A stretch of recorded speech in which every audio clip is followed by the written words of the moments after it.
Today was just practice. This is for you to contact me with. Hey. It looks good on you. See you tomorrow. Until then.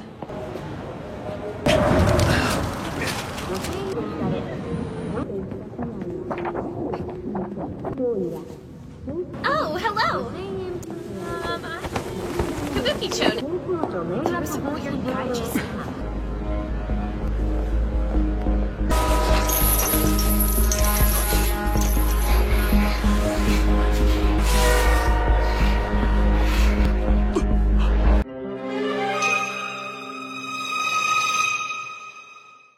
Selamat datang di Gadgetener, Korea, Jepang, Thailander. Tempatnya cerita alur film Korea, Jepang, dan Thailand. Balik lagi di segmen cerita film Jepang. Kali ini kita akan membahas film berjudul Homunculus. Film ini menceritakan seorang tunawisma yang padahal kaya raya yang dijadikan kelinci percobaan seorang dokter gila. Kira-kira apa ya kegilaannya?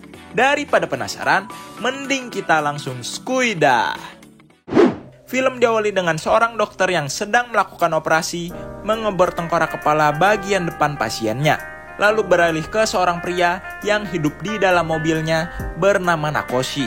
Dia baru saja kehilangan teman dekat sepertunawismaannya, tapi anehnya dia tidak merasa sedih sama sekali.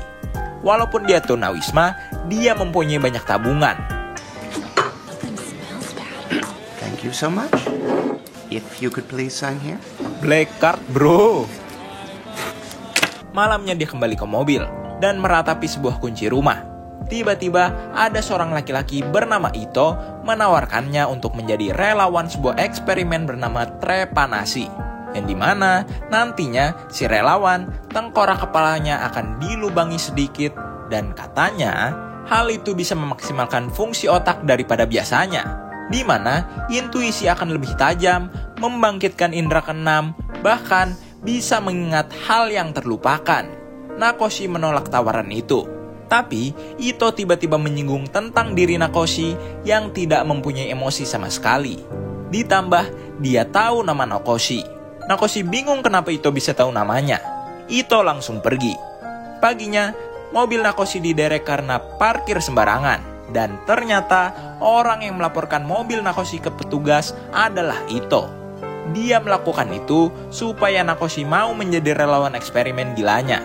Sampailah mereka di apartemen Ito yang creepy, dipenuhi dengan foto dan artikel tentang trepanasi. Ito adalah seorang dokter magang dan ayahnya adalah pimpinan rumah sakit tempat ia magang. Setelah ngobrol-ngobrol sebentar, mereka memulai eksperimen itu. Honestly, I'm better than most doctors out there. Make sure you don't move while I'm drilling the hole, yeah? It'd be bad if your dura mater tears. Is the anesthesia working? Bangun-bangun, Nakoshi sudah ada di dalam mobilnya lagi.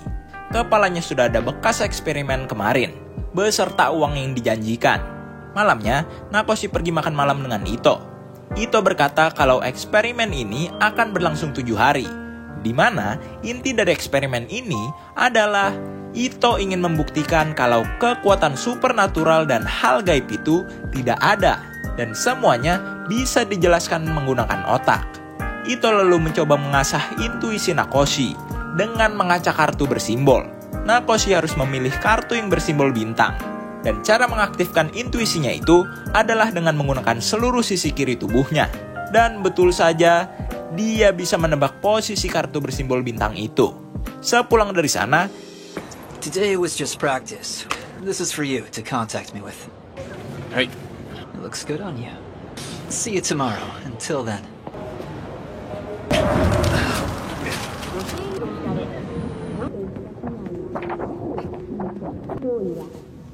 Oh, hello. Kabuki-chon. Tapos po yung gadgets.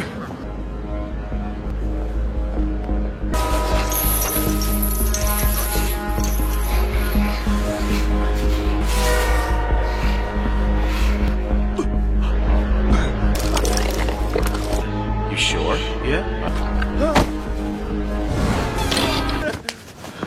Hey, boss? karena tidak sengaja mentoyor seorang ketua Yakuza, Nakoshi pun dibawa ke sebuah gang dan akan dipotong jari kelingkingnya. Tapi saat dia menutup mata kanannya, tangan si bos Yakuza gemetar dan dia mulai mengeluarkan air mata. Nakoshi pun tidak jadi dieksekusi. Sepulang dari sana, dia langsung memberitahu apa yang baru dia lihat ke Ito. Ito mengatakan kalau Nakoshi punya kemampuan langka. Lalu Ito penasaran tentang wujud lain dirinya. Nakoshi tapi berbohong dan mengatakan Ito normal seperti orang biasanya, yang padahal sebenarnya Ito seperti menghilang jika ia lihat memakai mata kirinya itu. Di hari ketiga setelah operasi, Ito memanggil Nakoshi, memperlihatkan homunculus, yaitu makhluk buatan yang diciptakan menggunakan alkimia. Sedangkan makhluk dari diri orang-orang yang Nakoshi lihat berbentuk karena proyeksi sumber stres atau trauma dalam diri orang itu. Mereka pun sepakat untuk menyebut sisi lain dari diri orang-orang itu homunculus. Ito langsung mengajak Nakoshi ke tempat uwou-uwou dan mengincar satu orang yang mempunyai homunculus. Dan cewek inilah incarannya. Dia mempunyai homunculus pasir. Ito si dokter gila ini pingin merasakan kentu dengan homunculus. Dia pun mendekatinya. Saat Ito merayu cewek itu, Nakoshi iseng melihat dengan mata kirinya. Dan ternyata homunculus Ito bukanlah transparan, melainkan air. Di mana itu kelihatan karena pasir dari cewek ini mulai merambat ke kaki Ito. Tapi tiba-tiba si cewek pergi meninggalkan Ito. Dan entah maksudnya apa, Ito berhasil mencuri ponsel cewek itu lalu diberikan ke Nakoshi. Malamnya, HP cewek itu di-spam chat oleh ibunya yang strict. Nakoshi membuka ponsel itu dengan intuisinya yang kuat dan menemukan sebuah akun Instagram alter ego dari cewek itu yang cukup creepy. Dan tiba-tiba anak buah Yakuza yang kemarin menemukan Nakoshi. Dia langsung dibawa menghadap ke ketua Yakuza. Si ketua Yakuza penasaran apa yang dilakukan Nakoshi kemarin padanya. Nakoshi pun menjawab kalau dia melihat sebuah robot di dalam dirinya, juga sesuatu tentang kelingking dan sabit. Dan saat menggunakan mata kirinya, Nakoshi melihat seorang anak kecil dalam robot itu memegang sabit dan diarahkan ke kelingkingnya. Karena si bos Yakuza kesal masa lalunya dibongkar, dia pun mengancam akan membunuh Nakoshi. Tapi Nakoshi tetap menanyakan apa hubungan sabit dan kelingking itu. Dan ternyata terbongkar, homunculus robot bersabitnya itu tercipta karena rasa bersalahnya pada teman kecilnya. Karena saat itu dia tidak sengaja memotong kelingking temannya saat memperebutkan sebuah robot mainan.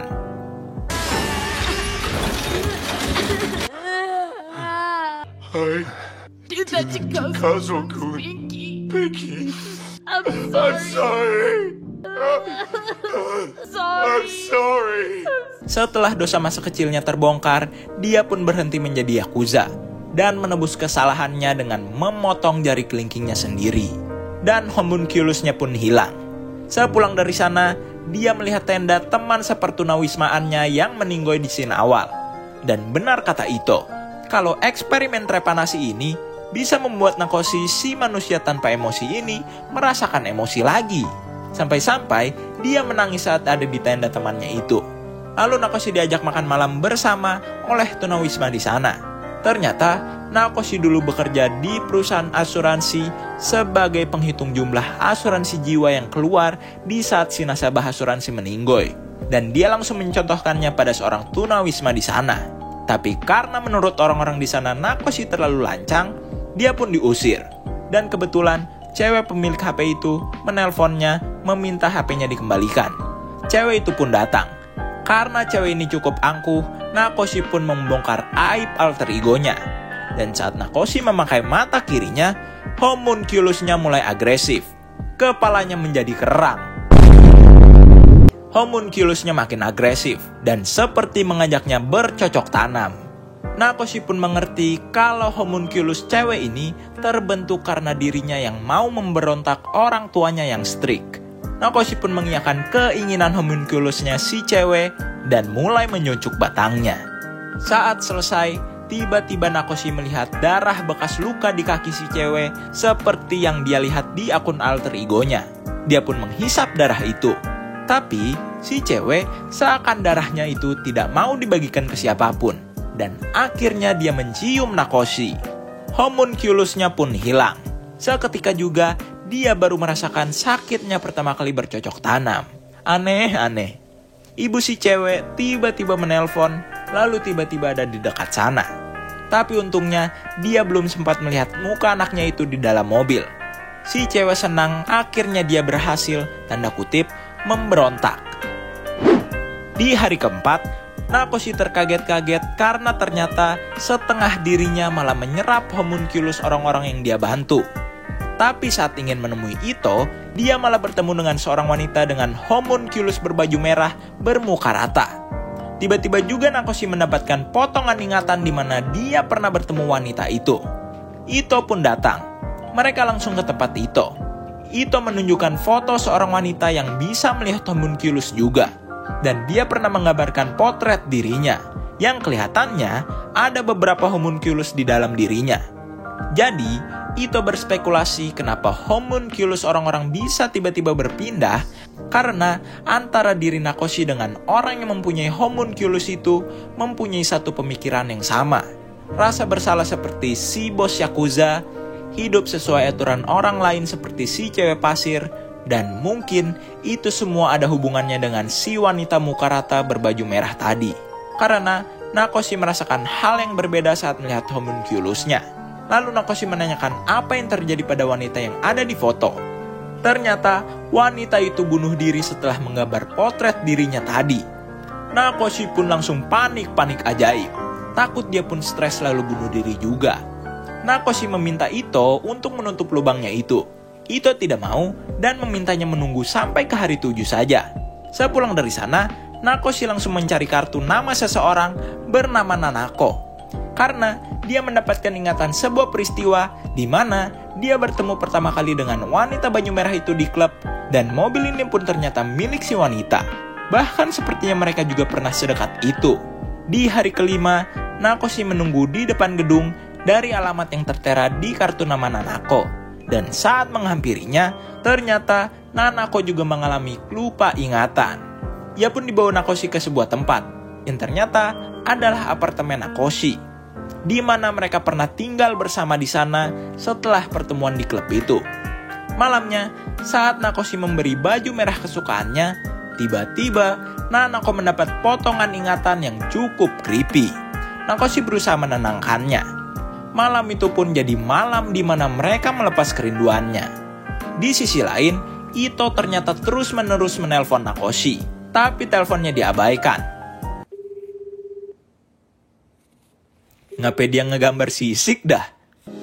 Di hari ke-6, saat Nakoshi bangun, homunculus orang yang melekat di dirinya sudah hilang. Bahkan homunculus Nanako juga. Tapi yang mengejutkan adalah Nanako juga pernah jadi bahan eksperimen trepanasi Ito. Nakoshi langsung ke tempat Ito, tapi dia tidak ada di sana. Di tengah mencari informasi tentang eksperimen Nanako, tiba-tiba Ito menelponnya. Nakoshi menanyai tentang Nanako, tapi Ito tidak mau menjawab. Lalu Nakoshi berkata kalau dirinya sudah tidak bisa melihat homunculus lagi, yang berarti eksperimen selesai. Ito merasa biasa-biasa saja akan hal itu, tapi Ito berkata kalau dirinya menemukan hal yang cukup menarik. Dia berkata kalau Nakoshi selama ini hanya berimajinasi. Dunianya hanyalah ilusi yang diciptakan oleh otak, dan yang asli akan segera terungkap. Tapi Nakoshi tidak mengerti apa yang dimaksud Ito. Ternyata Ito sedang OTW ke apartemen Nakoshi, ingin bertemu dengan Nanako. Ito-san? Chihiro-san. Nah loh, siapa lagi Chihiro? Supaya kemampuan intuisi dan lain-lainnya itu kembali, Nakoshi pun nekat mengebor tengkorak kepalanya lagi sendirian. Dan saat kembali ke apartemen, Nanako ada di sana dan tetap dengan homunculusnya. Tapi saat didekati, muka Nanako mulai berubah-ubah. Nanako juga mulai menangis dan berkata kalau dirinya lah sebenarnya orang yang membunuh Nanako. Flashback ke cerita di hari Nanako meninggoy. Wanita ini, yang kita sebut saja Chihiro, bertengkar dengan kekasihnya di mobil. Dan kebetulan ada Nanako ingin menyeberang. Dirinya selamat, tapi kekasihnya dan Nanako meninggoy di tempat. Nakoshi juga tiba-tiba mendapatkan sebuah ingatan aslinya, yang memang ternyata muka Nanako di ingatannya itu berbeda dengan ingatan yang sebelumnya, di mana dia bertemunya pertama kali di klub, jatuh cinta, tinggal bersama, dan pada satu waktu mereka bertengkar. Nanako muak dengan Nakoshi yang tidak pernah berubah, tetap menjadi orang yang tanpa emosi. Padahal Nanako baru saja mengalami keguguran. Mungkin Nanako cuma ingin dimengerti. Nakoshi pun mengejar Nanako yang kabur dari rumah. Tapi karena itu pun mereka malah tertabrak mobil Chihiro. Dan ternyata disitulah pertama kalinya Nakoshi dan Chihiro bertemu. Chihiro meminta maaf atas kejadian itu, dan Nakoshi dengan rela memaafkannya. Setelah membaringkan Chihiro yang pingsan di kamar, Ito sudah ada di luar kamar dan mengkomentari kedua relawan eksperimennya itu. Nakoshi langsung memotong pembicaraan dan mulai membongkar aib homunculus Ito. Pertama kalinya dia memberitahu pada Ito kalau homunculusnya adalah air. Ito sempat menyangkal, tapi Nakoshi terus melanjutkannya dan melihat sebuah kebenaran baru, yaitu wujud homunculusnya adalah ayahnya yang di dalamnya terdapat sebuah ikan kecil. Saat ditanyai siapa yang disayang oleh ayahnya, si ikan atau Ito, homunculusnya itu mulai retak. Dan ternyata terbongkar di masa kecilnya, ayahnya tidak pernah tanda kutip melihat Ito. Dia lebih fokus pada ikan peliharaannya. Karena itulah ia sering membuat corak sisik ikan di tangannya seakan menggambarkan dirinya adalah ikan, supaya bisa dilihat oleh ayahnya. You want him to look, but he won't look at you. Nakoshi-san, please look at me closer. The homunculus is gone now. You're lying! You have to help me. The only one who can see me. I finally found you. It has to be you who looks at me. The homunculi are not the problem anymore. The two of us wanted other people to see us, and so we couldn't see the other person. When you look at someone else, a new world is created.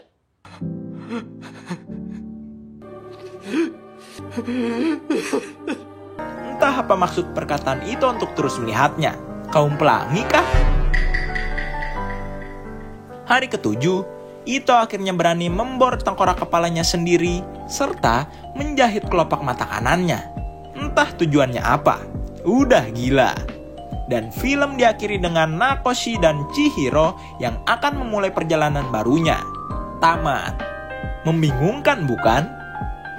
Jadi, pesan yang bisa kita ambil dari film ini adalah setiap orang pasti mempunyai trauma masa lalunya masing-masing.